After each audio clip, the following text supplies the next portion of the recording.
Sebenarnya ada nggak ya pekerjaan yang memang lebih tinggi atau lebih bernilai di mata Tuhan? Apakah ada level kemuliaan?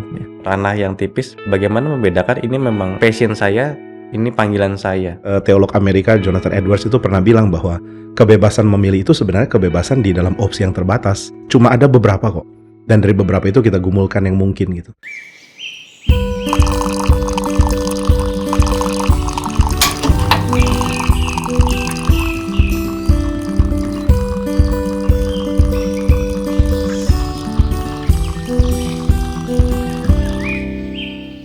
Oke, selamat pagi Pak Jimmy. Ya, Selamat Pak. pagi Adam. Kita ngobrol-ngobrol lagi nih di pagi hari ini di Morning Coffee. Pagi ini saya mau ajak kita bicara soal satu tema yang juga erat dalam kehidupan kita, itu pekerjaan dan panggilan. Ini tema yang sering jadi pergumulan banyak orang, khususnya juga orang Kristen. Gereja membuat ini jadi satu tema seminar. Banyak anak-anak muda ini jadi curhatan-curhatan yang paling sering diungkapkan ke pembina-pembinanya. Sebenarnya menggumulkan pekerjaan, panggilan itu harus seperti apa? Atau caranya bagaimana? Menurut Adam sendiri, seberapa penting ya menggumulkan panggilan dan relasi dengan pekerjaan? By the way, Adam ini kan seorang hamba Tuhan, Iya. sekarang melayani Geri Karawaci. Sebelumnya, apakah langsung jadi hamba Tuhan, lulus SMA, langsung sekolah teologi atau gimana? Sebelumnya sudah sempat kuliah S1 di IT ya. Itu di Calbis Institute, jadi programmer. Lalu saya sempat kerja setahun di satu company di US. Itu saya jadi programmer, tapi saya nggak ke sana. Jadi saya tetap programmingnya di Indonesia, remote gitu ya kerjanya. Jadi kirim coding langsung by cloud. Kurang lebih tahun 2017 sampai tahun 2018 itu kerjanya. Belum pandemi. Terus bisa tahu itu panggilan dari mana, atau ya jalanin aja terus habis itu baru dapat panggilan mesti masuk teologi? Jadi waktu itu saya dapat ya panggilan untuk jadi hamba Tuhan itu ketika saya kira-kira semester 4 atau 5 ya. Pada saat itu kan saya masuk mulai ke gereja reform, lalu saya paradigma pemikirannya mulai berubah. Bagaimana harus sungguh-sungguh hidup untuk Tuhan. Lalu di bulan Juli akhir itu ada retret calon hamba Tuhan di GRI. Nah disitulah saya dapat panggilan. Tapi setelah dapat itu saya masih berpikir, ini bagaimana dengan tanggung jawab saya sebagai mahasiswa di S1 ini? Apakah saya langsung pindah atau saya menyelesaikan dulu? Lalu saya coba konsultasi, lalu saya juga coba tanya-tanya, dan saya coba gumulkan pribadi juga dengan Tuhan. Dan saya mendapati lebih baik, lebih bijak kalau saya selesaikan dulu S1 ini, lalu saya juga cari pengalaman dan juga terutama menabung. Karena masuk STT pun tidak serta-merta langsung gratis. Ada biaya dormitory, ada biaya SKS, itu harus dipenuhi juga. Jadi mau curhat kayaknya. Nah ya, jadi setelah itu saya coba planning ya. Ya jadi saya masuk STT juga mau coba bertanggung jawab sebaik mungkin. Setelah saya lulus, saya kira-kira kerja berapa lama supaya saya bisa mencapai tabungan yang cukup untuk masuk STT. Tadinya saya berencana 2 tahun masuk. Saya ternyata 1 tahun, setelah itu Tuhan semakin memperjelas kapan waktu masuk STT-nya. Jadi kuliah IT berapa tahun waktu itu? 4 tahun, lalu kerja 1 tahun. Berarti ada 5 tahun yang dipakai itu fokus ke IT. Kalau menurut Adam sendiri itu 5 tahun itu tuh berguna dan mempersiapkan menuju pergumulan panggilan menjadi hamba Tuhan, atau ini kasarnya ya sia-sia gitu 5 tahun ini, atau terbuang gimana sih ya? Ada beberapa aspek sih yang saya lihat tidak terbuang percuma. Dalam programming itu salah satu paling dasarnya adalah belajar algoritma. Apa itu algoritma? Algoritma itu adalah bagaimana kita mencapai pemecahan solusi. Jadi untuk mencapai kepada satu solusi itu ada tahapan-tahapannya. Misalkan mau mentransfer air dari gelas A ke gelas B. Masing-masing ada airnya, misalkan air putih dan Coca-Cola. Oh ternyata butuh ada wadah satu lagi. Yang ini disiram dulu, ditaruh dulu ke wadah yang satu. Yang ini dimasukkan ke sana, baru yang ini dimasukkan ke sini, baru berpindah. Nah itu kan ada prosesnya. Itu algoritmanya. Jadi dari sana saya mulai dituntut untuk berpikir secara sistematis, secara runut. Karena ketika nanti berbicara sama komputer, programming, itu harus runut. Kalau nggak runut itu nggak mungkin jadi programnya. Nah setelah itu saya ketika masuk STT mulai sadar itu juga membantu saya ketika belajar ya. Lebih sistematis, lebih runut alur logikanya. Ketika ada satu pemahaman teologi, bagaimana dari pemahaman konsep teologi yang satu sampai ke yang lainnya itu logikanya runut gitu.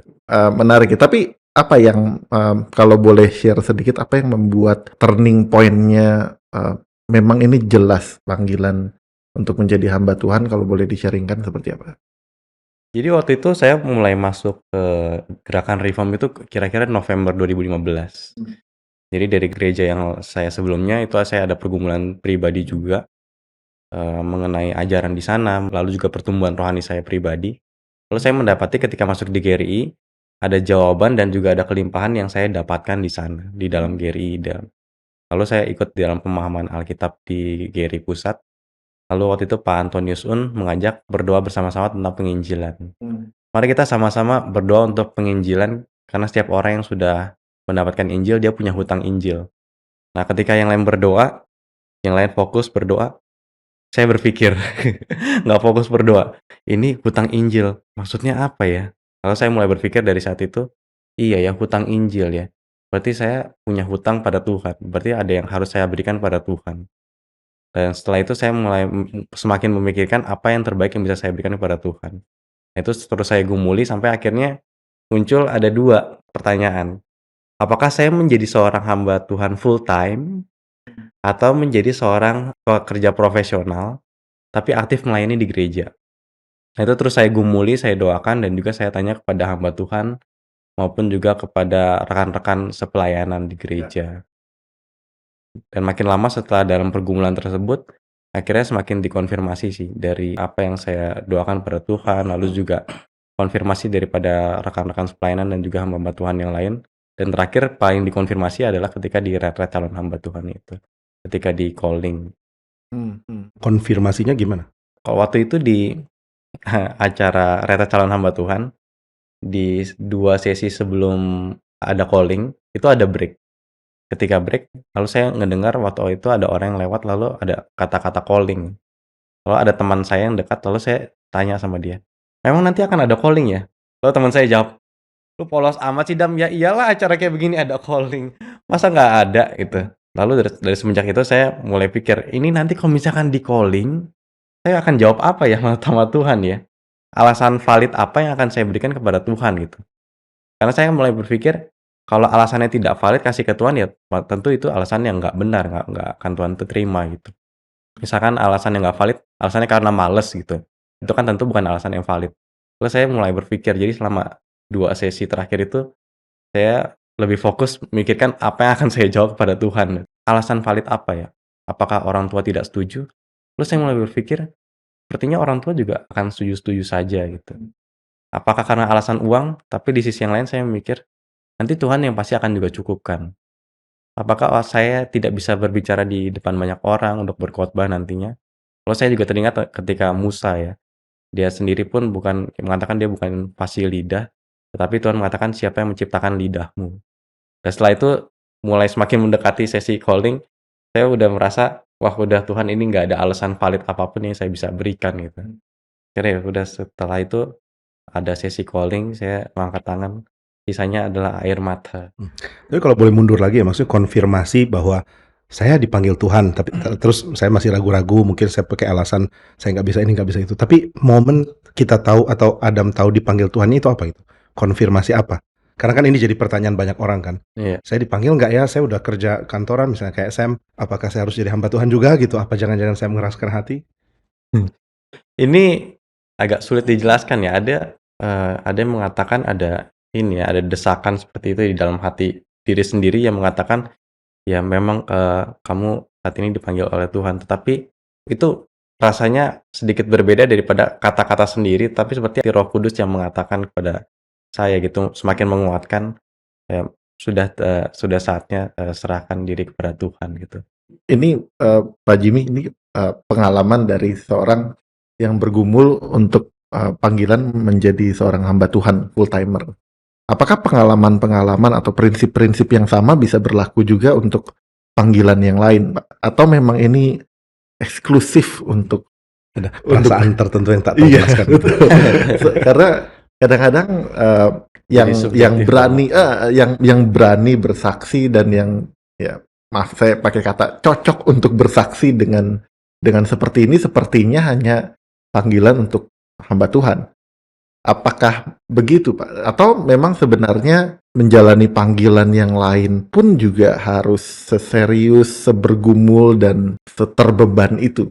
Sebenarnya prinsipnya bagaimana, Pak Jimmy? Ya pasti harus ada beban ya. Ah, Cuma saya juga pikir jadi hamba Tuhan juga bisa jadi dorongan yang clear juga sih. Tadi hmm, misalnya Adam mungkin ada dorongan bahwa dia mesti menyerahkan diri, hmm, pelayanan yang lebih serius dan akhirnya menyerahkan diri jadi hamba Tuhan, ya, atau passion, gairah belajar teologi yang lebih dalam dari orang lain. hmm, Sepertinya kalau nggak belajar teologi hidup percuma gitu. hmm, Atau senang bicara, senang mengabarkan Injil, senang hmm, berkhotbah bahkan. Jadi ada passion-passion yang memang nyambung. Dan saya pikir hmm, itu juga alat ukur yang penting ya. ya, Karena kita mau jadi dokter dan kita udah punya passion dengan kesehatan orang dari awal. hmm, Atau kita mau jadi orang yang kerja di dunia TV misalnya, ini cuma hmm. secara random aja. Dan ada obsesi dengan hal ini gitu. Jadi kayaknya sih wajar ya kalau orang punya passion di dalam hal tertentu dan dia pikir ini jalur dia gitu. Hmm, hmm. Di semua bidang, entah Ya, itu jadi hamba Tuhan ataupun bidang lain. Ya, setuju sekali sama apa yang tadi Pak Jimmy katakan ya, beban untuk belajar teologi lebih dalam. hmm, Sebelumnya saya itu orang yang tidak pernah catat khotbah, Nggak hmm, pernah catat. nggak pernah catat khotbah gitu. Walaupun ya aktif di hmm, gereja, sering pelayanan gitu. Tapi ketika dengar khotbah, ya cuma dengar saja gitu. Tapi ketika mulai masuk, saya tahu dari awal ini firman Tuhan yang diberitakan itu penting dan saya perlu catat, saya perlu ingat. hmm, Maka saya pada saat itu mulai catat. Pernah ada satu momen saya ingat sekali ya. Waktu itu speak. hmm, Saya waktu dulu masih mencatat pakai file. Waktu itu saya ingat sekali Patong itu kecepatan spin itu cepat sekali dan saya rasanya, kok kalimatnya penting semua ya? hmm, Jadi saya catat semua gitu kan. Sampai saya nggak berasa, wah udah nggak sanggup lagi nih nyatet nih. Udah mesti fokus denger nih, udah nggak kekejar hmm. seperti itu ya. Lalu saya sambil dengerin, tapi ternyata tangan saya masih gerak. Akhirnya setelah selesai sesinya, kan ada break ya, setelah itu Patong turun lalu ada berganti pembicara yang lainnya. Pas saya turun ke bawah saya lihat celana saya udah dicoret-coret. Jadi celananya gitu. Hmm, Ya saya lihat perubahan itu ya. Ada gairah untuk belajar lebih dalam. Bahkan pada saat itu saya setelah mencatat, saya akan ketik di laptop rangkumannya, lalu saya bagikan ke teman-teman saya hmm, yang tidak ikut seminar, yang masih hmm. belum tahu teologi reform. Untuk panggilan-panggilan, untuk pekerjaan-pekerjaan yang lain, gitu. Prinsip apa yang harus kita pegang untuk mengumpulkan panggilan ini, untuk menemukan panggilan ini? Dan apakah panggilan yang lain pun bisa didapatkan sejelas ini? Atau memang hanya hamba Tuhan nih yang sejelas ini? Harusnya enggak kan? Harusnya semua panggilan itu Tuhan akan perjelas. Kan Tuhan panggil juga dengan situasi yang nyata ya, maksudnya Hmm, nyata, kita ketemu orang yang tepat, hmm, ada jalur yang terbuka gitu. ya, Kita sih nggak mungkin merasa ada satu panggilan yang sama sekali nggak ada jalur ke sana. Misalnya mendadak, saya mau jadi astronot, tapi kita nggak tahu apa itu astronot, nggak ya, pernah hmm, ada passion ke situ dan nggak pernah ada jalur, kan nggak mungkin. hmm, Jadi memang ada beda sih antara punya cita-cita, jadi anak kecil ditanya cita-citanya apa hmm, gitu, terus hmm, mau jadi dokter, hmm, udah tanya Tuhan belum, sudah gitu misalnya. Nggak gitu kan, tapi kita ya, secara real menghadapi jalan yang terbuka, misalnya waktu kita mau kuliah, hmm, kita ketemu jalur yang hanya mungkin di dalam beberapa jalur ini, lalu kita gumulkan secara spesifik ke beberapa kan. hmm, Saya ingat teolog Amerika Jonathan Edwards itu pernah bilang bahwa kebebasan memilih itu sebenarnya kebebasan di dalam opsi yang terbatas. hmm, Tuhan tuh kasih kita opsi yang nggak banyak-banyak amat lah gitu, bukan ya, bukan tak terbatas, cuma ada beberapa kok. Dan dari beberapa itu kita gumulkan yang mungkin gitu. Termasuk menjadi hamba Tuhan misalnya. Saya yakin Adam nggak akan jadi hamba Tuhan kalau aksesnya nggak ada, terus nggak ada yang sharing, ya, nggak ada yang desak dia untuk membuat dia merasa bersalah dan hmm, mencari kehendak Tuhan. Atau bahkan misalnya akses ke pelayanan. Kalau dia nggak dapat akses pelayanan, nggak pernah PI atau nggak pernah uh, lihat pelayanan, kayaknya nggak mungkin ya ada tiba-tiba muncul ya, beban jadi hamba ya. Tuhan. Ini soal ada yang mendesak. Seberapa penting orang-orang di sekitar kita mendukung pergumulan ini atau Bagi sekitar saya Adam? pribadi sangat penting. Hmm, Saya hampir nggak ikut retret itu. hmm, Karena pada saat itu saya takut. Kalau saya ikut retret ini, lalu akhirnya saya diperjelas panggilannya, maka seakan-akan hidup saya akan sangat berbeda gitu. Dan saya rasa saya belum siap. Gitu. Dan saya coba tanya teman saya gitu, kamu ikut gak? Iya ikut. Saya ragu ikut. Udah kamu ikut aja, ikut. Itu satu. Lalu saya tanya waktu itu ke sekarang pendeta Heru, waktu itu masih vikaris. Pembina pemuda di Kelapa Gading, saya pemuda di Kelapa Gading. Ko Heru, mau tanya dong. Waktu itu bagaimana ceritanya mau jadi hamba Tuhan? Aduh, lu Dam, mau nanya-nanya kayak gini. Udah ikut aja retret calon hamba Tuhan. Lah, orang mau tanya bagaimana ceritanya jadi hamba Tuhan, kok saya tiba-tiba disuruh ikut retret gitu. Akhirnya saya ikut gitu, karena ada orang-orang itu juga yang mendukung. Bicara soal pekerjaan nih, Pak Jimmy atau Adam ya. Sebenarnya ada nggak ya pekerjaan yang memang lebih tinggi atau lebih bernilai di mata Tuhan dibanding pekerjaan yang lain gitu? Apakah ada level kemuliaan ya? Kalau kita melihat hamba Tuhan, wah ini pekerjaan yang paling mulia gitu. Tapi kalau pekerjaan-pekerjaan lain, apakah ada level kemuliaan yang berbeda? Saya boleh tambahkan sedikit? Oh boleh. Saya pernah dengar satu kata-kata gitu ya. Kondektur bisa dipakai Tuhan, tapi direktur bisa lebih dipakai Tuhan. Pasti ada loh pekerjaan yang lebih penting dan enggak. Itu kan pikiran wajar pun ada gitu misalnya. Kita tidak menghina orang yang kerjaannya misalnya contoh tadi kondektur atau tukang sapu jalan. Tapi kan secara jujur kita harus mengakui bahwa kita nggak pengen anak kita di situ misalnya. Jadi kan kita punya range, punya pengharapan. Ada pekerjaan yang kita lebih suka, lebih prefer, ada yang enggak gitu. Nah cuma yang harus kita tahu adalah pekerjaan yang kita anggap nggak bagus pun ada tempatnya gitu. Atau bukan nggak bagus lah, pekerjaan penting tapi kita anggap nggak terlalu penting. Nah kita nggak bisa samakan tukang sapu dengan presiden misalnya. Presiden jauh lebih penting. Kalau seorang tukang sapu nggak kerjakan tugasnya memang ada bahaya, tapi presiden nggak kerjakan tugasnya itu akan lebih mengacaukan gitu. Nah cuma yang harus kita tahu adalah ini kemuliaan itu buat Tuhan. Jadi pekerjaan presiden lebih mulia daripada pekerjaan misalnya jadi pelayan di restoran. Tapi yang jadi presiden tidak lebih mulia orangnya daripada orang yang kerja di restoran gitu.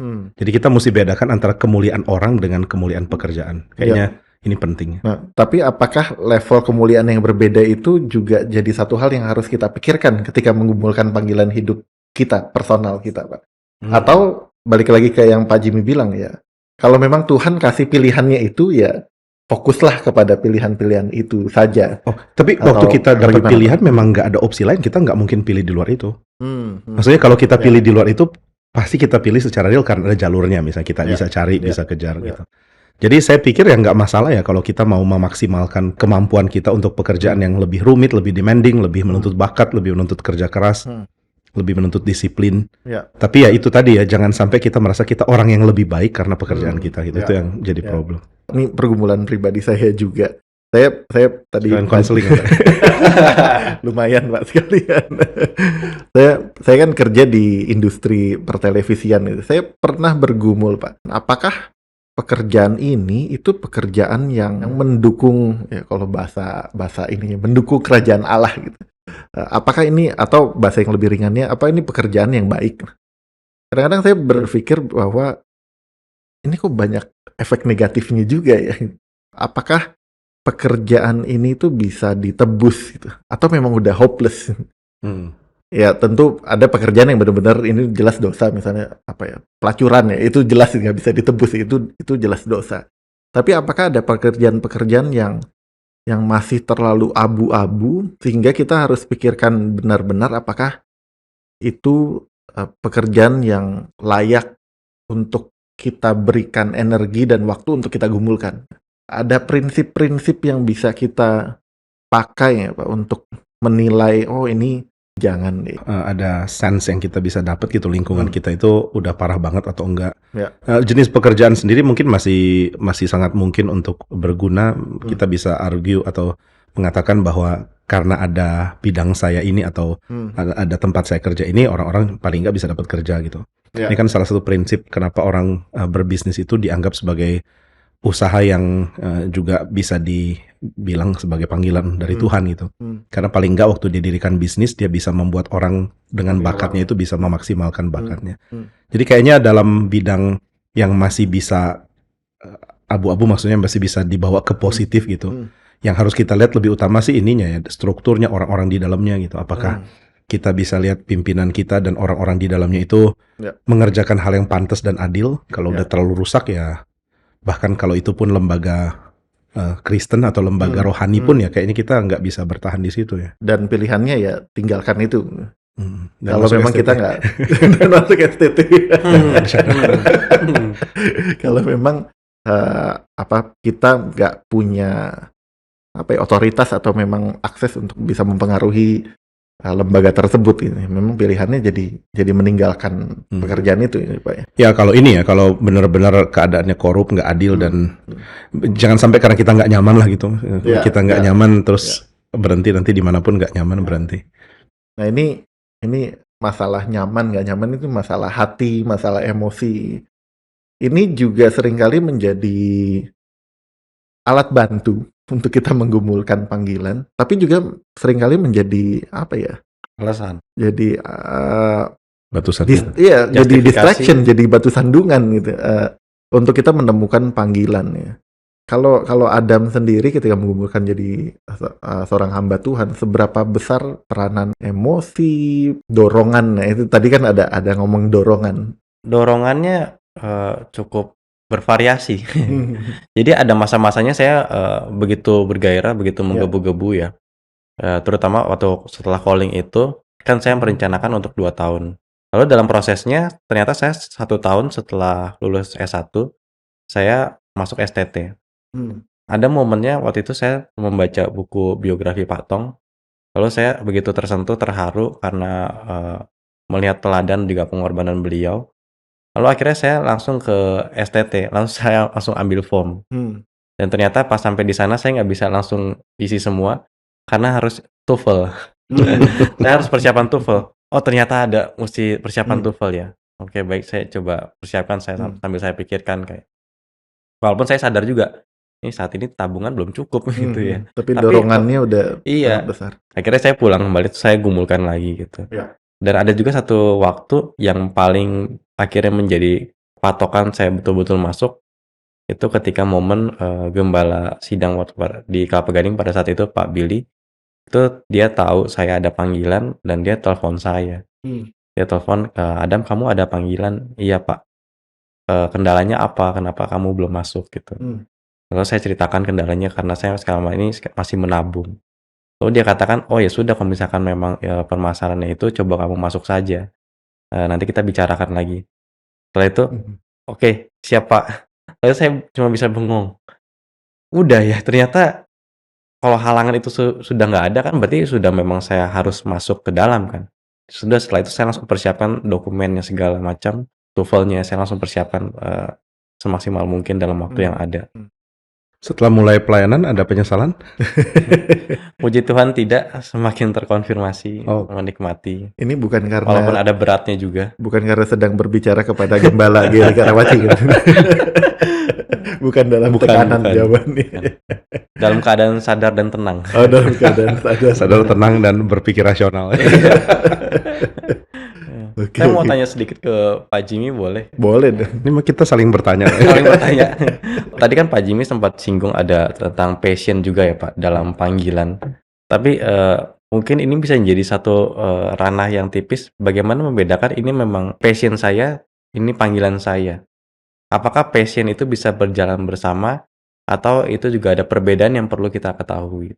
Kalau saya lihat ya sangat indah ya kalau panggilan dan passion itu berjalan bersama-sama, dan kayaknya sih kita nggak harus berpikir bahwa panggilan itu sesuatu yang melulu menderita gitu, melulu pikul salib. Meskipun pasti ada unsur pikul salibnya ya apapun panggilan kita, tapi kayaknya unsur passion itu mesti ada sih. Apapun itu. Dan pelayanan kan luas ya, maksudnya kita bisa punya passion ke misalnya ada yang pelayanan anak kah, ada yang memang senang ngobrol sama orang, ada yang senang PI, nggak harus misalnya khotbah atau apa gitu. Tapi passion itu mungkin nggak ada sebenarnya kalau kita mau gali di dalam bidang yang kita akan tekuni, karena Tuhan akan berikan panggilan dan juga kesiapan kita ke situ sih. Oh jadi itu bisa jadi salah satu parameter juga ya Pak? Bisa dong. Tapi tergantung ya, kalau passion kita misalnya hobinya adu ikan cupang, terus lagi berpikir ini gimana ngekait ke teologi, kayaknya terlalu maksa ya. Iya. Tapi di sisi lain panggilan yang memang Tuhan arahkan ke situ pasti ada passionnya kita. Ya. Kalau passionnya cari uang gimana Pak? Nah, itu juga ngawur. Karena ini ya, secara logis nggak ada passion cari uang gitu. Orang tuh cari uang untuk sesuatu lain. Pendapatan. Jadi passion dia untuk kumpulkan uang pun nggak mungkin ke uang sih. Kalau cuman ke uang berarti hidup dia kosong banget gitu. Saya ingat perkataan Pak Yadi, tidak ada orang yang mengumpulkan uang hanya untuk uang, kecuali Paman Gober. Yang ketawa yang umurnya udah di atas. Hanya generasi tertentu yang tahu ya. Ternyata Adam nggak semudah yang kita Nggak bayangkan. semudah itu. Masih sempat baca komiknya. Oke. Thank you sekali lagi untuk sharingnya Adam. Saya berdoa banyak yang terberkati dan mendengarkan sharing ini juga tergerak untuk terus menggumulkan baik yang menjadi hamba Tuhan ataupun juga menggumulkan panggilan yang lain. Thank you Pak Jimmy, thank you Adam. Thank you Sam, thank you Adam. Kita semoga bisa ngobrol-ngobrol lagi di hari yang lain. Selamat Iya. pagi.